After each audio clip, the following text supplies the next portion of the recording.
So again, when you're writing those policies, you have to make sure, and then you notify into your, and then you should also want to create the ticket in the team in Slack.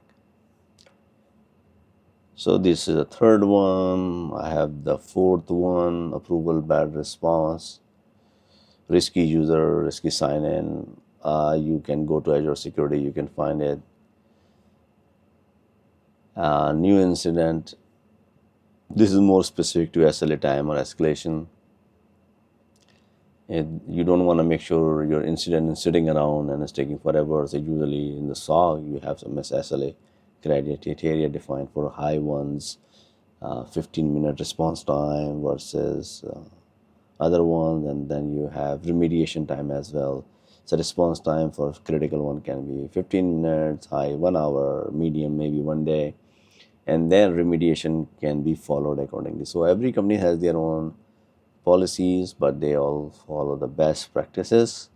So 15 minutes, as I mentioned here, is pretty norm. It's industry standard ones, but again, check with that what's your incident response policies, what incident response program do you have in your organization or the customer. And then if you further come here, ChatGPT can create it, and it will write click by click. Can you imagine that? It will do click by click. So I'm not sure which one to select.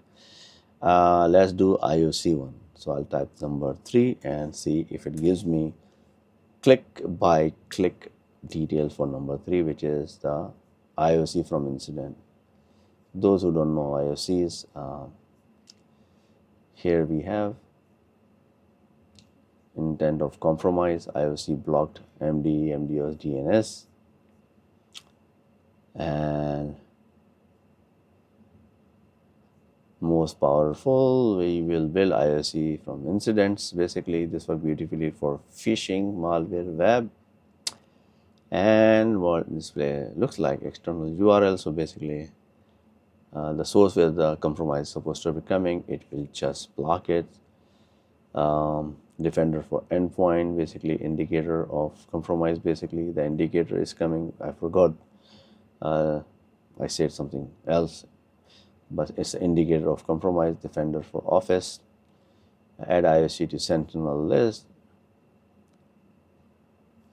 Comment on all that. So, and now it has a step-by-step logic app. It says go there, step 2, get incident. This is where signal give you initiate and all the URL and all. So you see how powerful it is.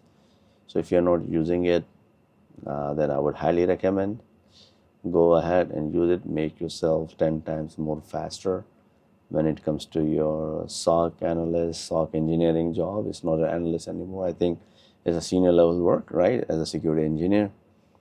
And then block and defender for enterprise or endpoint for each VAR IP. So these are mentioned here.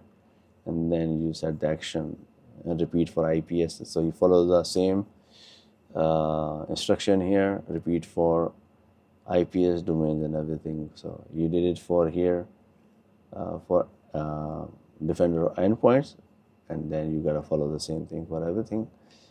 Block URL defender for 365. You can block the URL, add to the Sentinel watch list, comment back into the incident and all that stuff. So that's, you can copy the code, simple.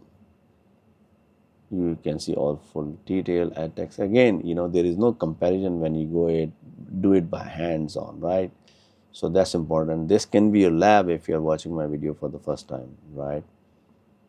And you don't have to ever do it copy. You just does according to this in 20 seconds, which is for the first time it's not possible. It's going to take some time. You have to test it.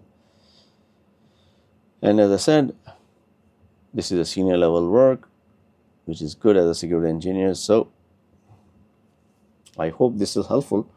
And this kind of work, you need to be doing it, leveraging AI, power of AI, no more Google and research. It's right there, guys. You can use ChatGPT, you can use Gemini or Claude, you name it. I have access to this. Most of the time I use it. So again, if you need this, I can just copy paste. Let me know in the comments how you have been creating those playbooks if you are. And then I will be posting some more videos. As I said, I will be putting across the board a lot of overall information security, not only operations, but cyber risk, AI, you name it. So if you like it, let me know in the comments. I'll see you in my next video. Thank you for watching. Bye-bye.